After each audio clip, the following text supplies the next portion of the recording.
I don't ever slow up, no I don't take shit. I got no love for the fake. Good morning guys! Welcome back to Savagery Gaming with me, Teddy, and for this video, we are going to talk about the Mining Mayhem. So this is the third time that this event is being tested in PTR, and I want to congratulate TOC, or the PTR Warriors in State 2, for winning the championship for the third time. So this new version of Mining Mayhem of a few revisions, and make sure to check out the timestamp or the chapters of this video so that you are not going to miss some of the changes, and at the same time so that you can strategize and plan out for the upcoming release of this event. Alright, so let's start with the requirements. The first requirement, of course, is a player. You need to be in alliance because Mining Mayhem is an alliance event. And the second one is your alliance needs to be in the top 25 alliance in your state. And then the new change as well is there are rankings now in Mining Mayhem, and the rankings will determine your region and at the same time your opponents in the Mining Mayhem. So the initial ranking will be dependent on the battle power of your alliance at the beginning of the match. After the battle started, this will change dependent on the amount of points that your alliance collected.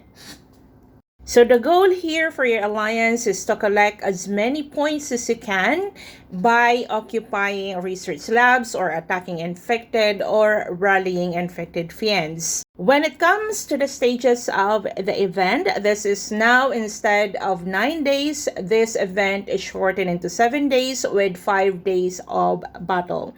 So you have your registration, your matching, your mine exploration, your meteorite fight, the grand showdown, the final moment, and then the battle glory. And each of this stage will last for 24 hours. So when it comes to registration, your alliance leader, your R4, needs to register your alliance dependent on what battle time you want to participate. For those alliances who forgot to register, once the registration is closed and matching started, the system will automatically choose your battle time.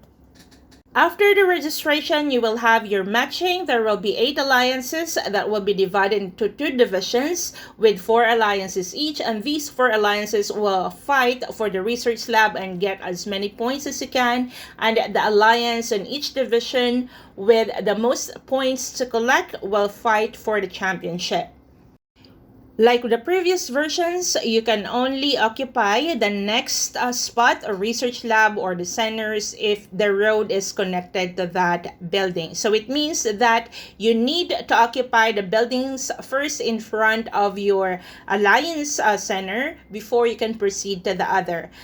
At the same time, you also need to defend the buildings or the centers that you already occupied that are connected to the other alliance buildings. So you can see this on the map, your color. For example, for TOC, we are green, and after the fight, you can see which of these buildings you need to defend and which of these buildings you need to attack by checking out the colors and the map that you can find on the interface of the Mining Mayhem.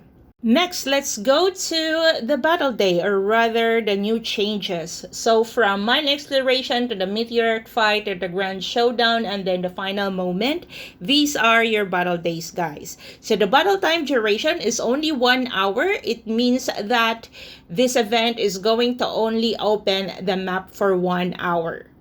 So unlike the previous version that it is open for 24 hours, this time the map is only open for 1 hour. You only have 1 hour to get your points, and at the same time, there is a rule with the teleport as well, guys. You will have an initial 2 teleports given at the beginning of the fight every day, and the cooldown for that, once you use 2 teleports, there will be a 30 minutes cooldown. And then for every research lab or centers that you need to occupy, the occupation time will be 30 minutes, and this is cumulative. When you say cumulative, for example, you occupy it and then the timer starts counting and another alliance took over and their timer starts counting as well. Once you occupy the building, it will continue your occupation time. Pretty similar to Capital Clash.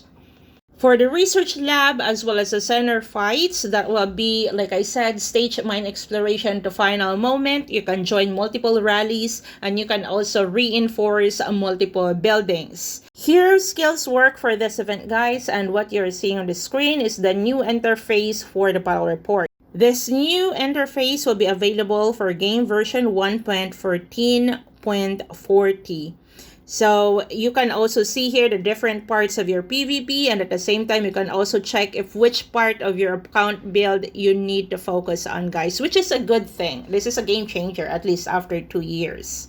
The championship will be a battle between the winners for Division 1 or Division 2, or the alliances with the highest points collected for the first 4 days of battle.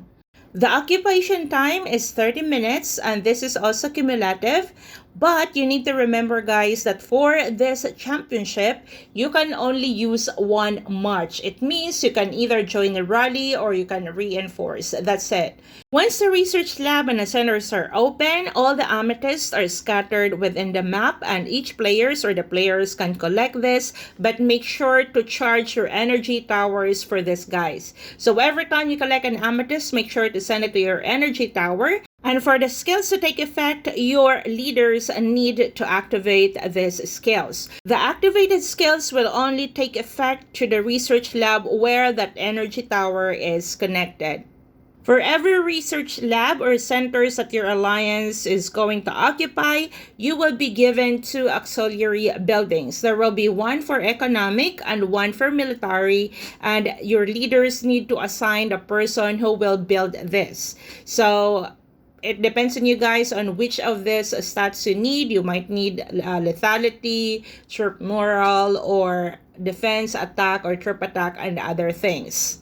Aside from occupying the labs for you to get points, your alliance members can also kill infected or rally infected fiends to get additional points.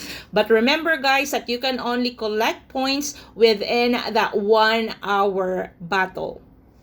So what buildings can you attack? You can attack all the auxiliary buildings like the military and the economic that each of your research lab grants you. You can attack the research lab and center during the fight. You can also attack the amethyst tiles that are gathering, or you can also attack settlements. However, you cannot attack the energy tower and at the same time the main research lab of the alliance.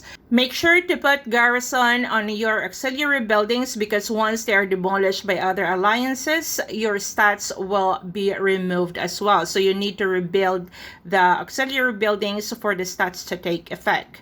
Alright, so I hope that this video is going to give you a head start for the upcoming Mining Mayhem. And don't forget to like this video and subscribe to my channel or share this to your alliance server. Have a good day, guys, and see you in my next videos. Bye!